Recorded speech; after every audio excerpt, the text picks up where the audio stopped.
Oh, hello, world, and welcome to the third episode of Musician Marathon. Today, we will be presenting 4 different musicians, 2 classical musicians, 1 theater-based musician, and 1 modern-day musician. We will first start off with one of the 2 classical musicians. He might be pretty, familiar to you. Is none other than Dr. Eric Whitacre, honey. Dr. Eric Whitacre was born January 2nd, 1970, born Eric Edward Whitacre. He was born in Reno, Nevada. As a kid, he was enrolled in his junior high school marching band and attended the University of Nevada. Fun. He started his career during his early 20s. He wrote many pieces dedicated to his college. He studied composition with Ukrainian composer Verko Bailey and choral conducting with David Wheeler. He earned his master's degree in composition at Juilliard School and graduated in 1997. He did it all under the age of 30. Work diva. He released 2 albums, one called Light and Dark and the other called Water Nights. Okay. Now, he has worked for many ensembles, including the London Symphony Orchestra and Chorus, the Tallis Scholars, the choir of Sydney Sussex College, and yeah, some of his songs include The Stolen Child, Water Nights, and his, in my opinion, most successful entertaining piece, The Seal Lullaby. And black waters sparkle green. Fun! So, some fun facts about Dr. Eric Whitacre. He won a Grammy in 2012 for his album Light and Dark. And that very same album, Light and Dark, reached number 1 on the classical album charts in the US and UK within just a week of its release. Successful. He was married to Israeli singer Hila Fielman in 1998 to 2017, but then remarried Belgian opera singer Lawrence Servais in Maui, Hawaii just this last year. Love that. And he also has this fun project called Virtual Choir, which is basically he has a bunch of people from all over the world send him videos of them singing one of his songs or singing his songs. And what he does is that he synchronizes all those videos into one choir basically. And it consists of 185 singers and just 12 countries worldwide. Honey, successful. Now, here are some other fun facts. Again, I said, he has a bachelor's degree in music composition, and he wrote the setting of his Go Lovely Rose at age 21, and finished his first wind orchestra piece at the age of 23, called Ghost Train. Love that! Okay, now we move on to the second classical musician of the night. It's none other than Yo-Yo Ma, the icon himself. Yo-Yo Ma was born October 7th, 1955, born Paris, France. He was born Yo-Yo Ma, and he comes from a family of musicians. His mom was a singer, his dad was a violinist, and a professor of music. He moved to New York at the age of 7 and played many instruments, but he was like, I don't want to play violin, I don't want to play viola, I don't want to play the double bass, I want to play the cello, girl. That's what he decided on, and it just stuck ever since. He attended the Trinity School in New York and graduated from the Professional Children's School at age 15.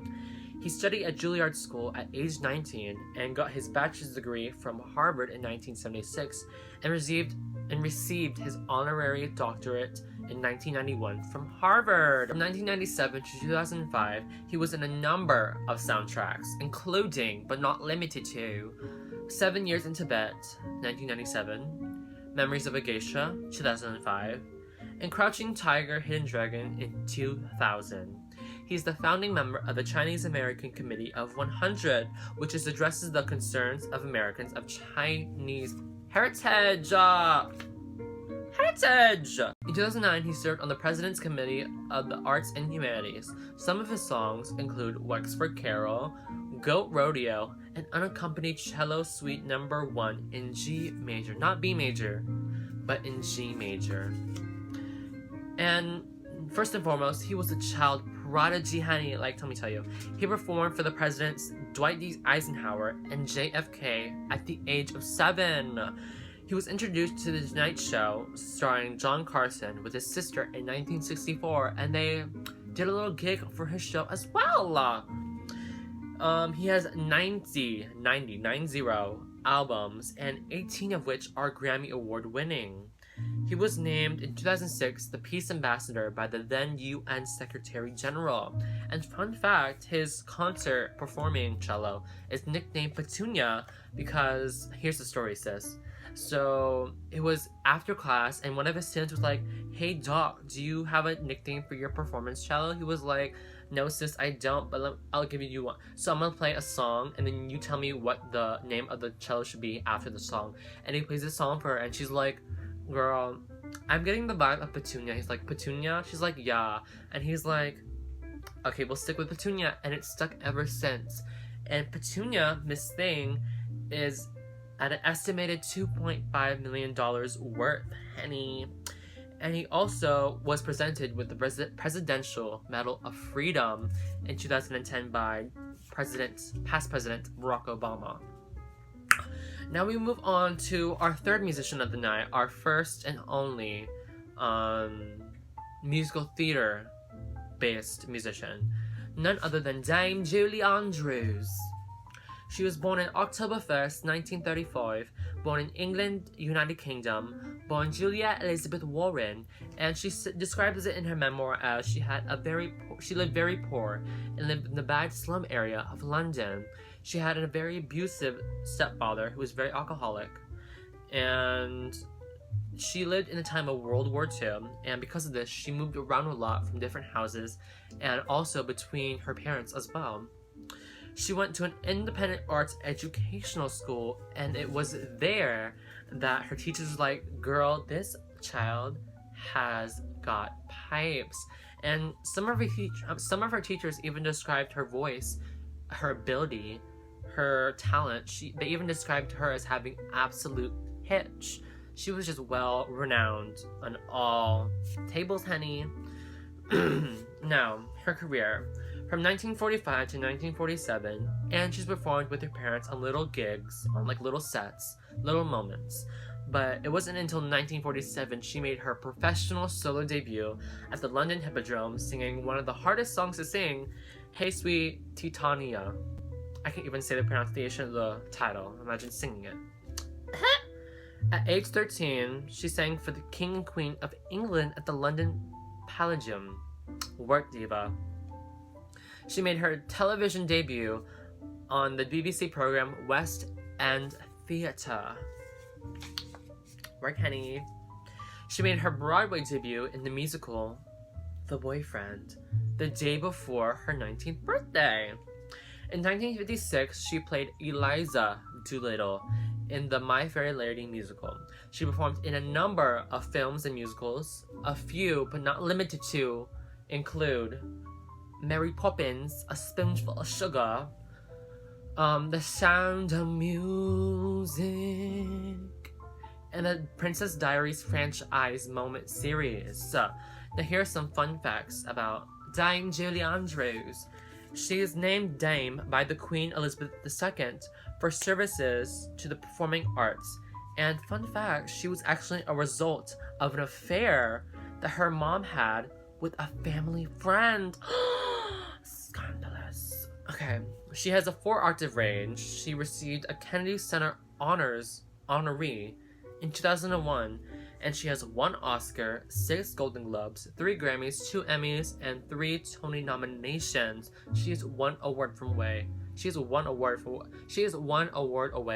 from becoming another EGOT winner, honey.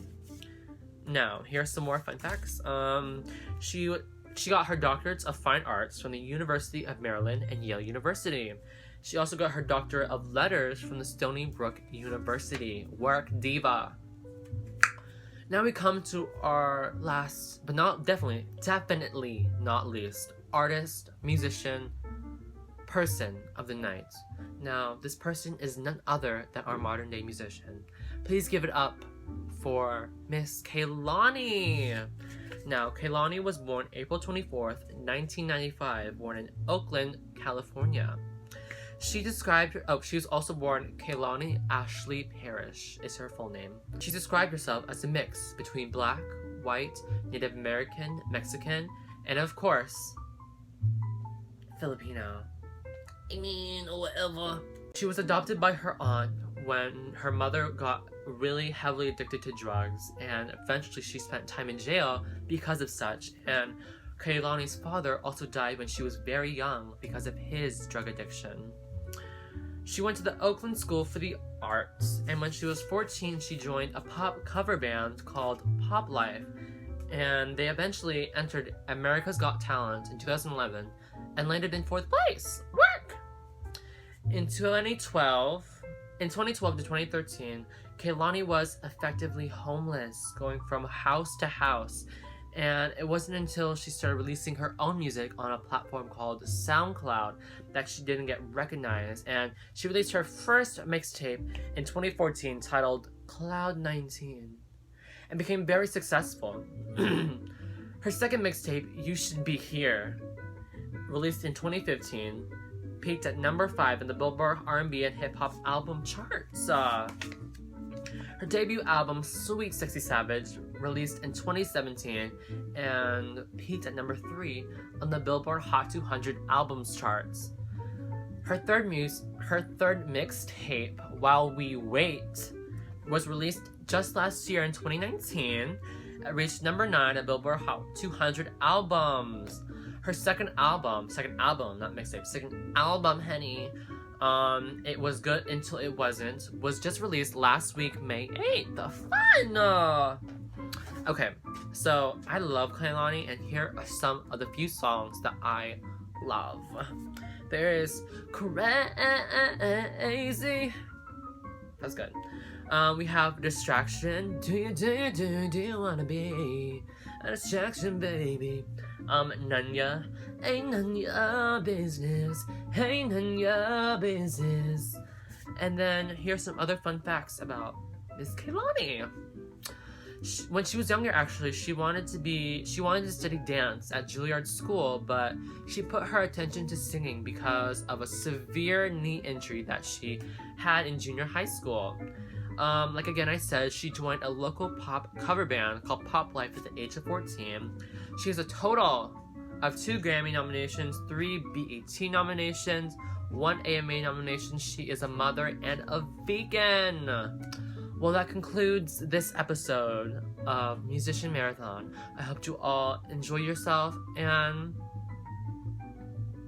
yeah, thank you so much for joining me today.